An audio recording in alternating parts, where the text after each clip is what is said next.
గత 7 నెలలుగా చంద్రబాబు ప్రజలకు షాక్ ఇస్తున్నారని, ఆరోగ్యశ్రీ ఉందా లేదా అనే పరిస్థితికి తీసుకొచ్చారంటూ జిల్లా వైఎస్ఆర్సీపీ కురసాల కన్నబాబు మండిపడ్డారు. ఆయన మీడియా సమావేశంలో మాట్లాడుతూ ప్రభుత్వ ఆసుపత్రిలో ఇన్సులిన్ కూడా లేని పరిస్థితి ఉందన్నారు. కాంట్రాక్ట్ ఉద్యోగులను వేధింపులకు గుర్తు చేస్తున్నారని, కొందరిని తొలగించారని కన్నబాబు ఆగ్రహం వ్యక్తం చేశారు. సూపర్ 6 కాదు సూపర్ షాక్ అన్నట్లుగా ప్రభుత్వాన్ని నడుపుతున్నారు. భుజాలపై మోసే సొంత మీడియా ఉండడమే చంద్రబాబు అదృష్టం. పేరులో ఉచితం తప్ప ఉచిత ఇసుక ఎక్కడ? చంద్రబాబుకు ఇస్తున్న షాకులకు ఎవరు మినహాయింపు కాదు. బాబు వస్తే తమకు స్వర్గం అనుకున్న మద్యం ప్రియులకు కూడా షాక్ ఇచ్చారు అని కన్నాబాబు దుయ్యబట్టారు. ఉత్తరాంధ్ర నుండి రాయలసీమ వరకు ఇవాళ వైఎస్ఆర్సీపీ పోరుబాట దిగ్విజయంగా జరిగింది. విద్యుత్ భారం 3 డిమాండ్లను అధికారులకు వినతి పత్రం ద్వారా అందించామని కన్నాబాబు స్పష్టం చేశారు. ఈ కార్యక్రమాలను కూడా ఇంతకు ముందే ప్రకటించారు. ఆ షెడ్యూల్ ప్రకారం చేస్తూ ఉన్నాం.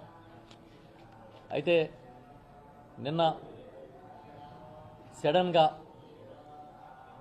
భారత మాజీ ప్రధాని, దార్శనికుడు, ఆర్థిక నిపుణుడు డాక్టర్ మన్మోహన్ సింగ్ గారు పరమపదించడం చాలా బాధాకరమైన విషయం.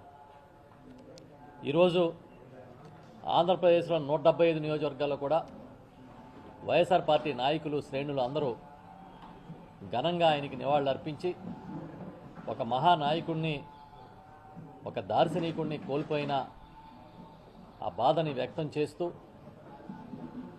కార్యక్రమాలను నిర్వహించడం జరిగింది. మన్మోహన్ సింగ్ గారు ఈ దేశం ఆర్థిక వ్యవహారాల్లో దశ దిశ నిర్దేశించిన నాయకుడు. సుమారు 10 సంవత్సరాల పాటు ప్రధానమంత్రిగా సేవలు అందించిన వారు. వారి లేని లోటు ఎప్పటికీ తీర్చలేదని వైఎస్ఆర్ పార్టీ భావిస్తూ ఆ కార్యక్రమం పూర్తి చేసిన తర్వాత ఇవాళ వైఎస్ఆర్సీపీ పోరుబాట కార్యక్రమాన్ని కూడా నిర్వహించాం.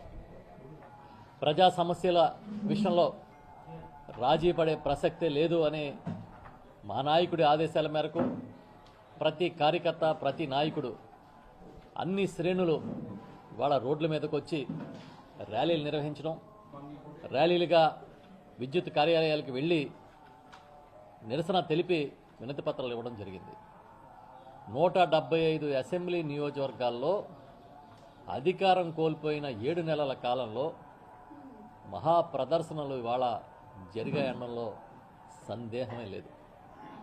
దీన్ని బట్టి మీకు అర్థమైంది ఏంటంటే, ఈ రాష్ట్ర ప్రభుత్వం, చంద్రబాబు నాయుడు గారి నాయకత్వంలో ఉన్న ప్రభుత్వం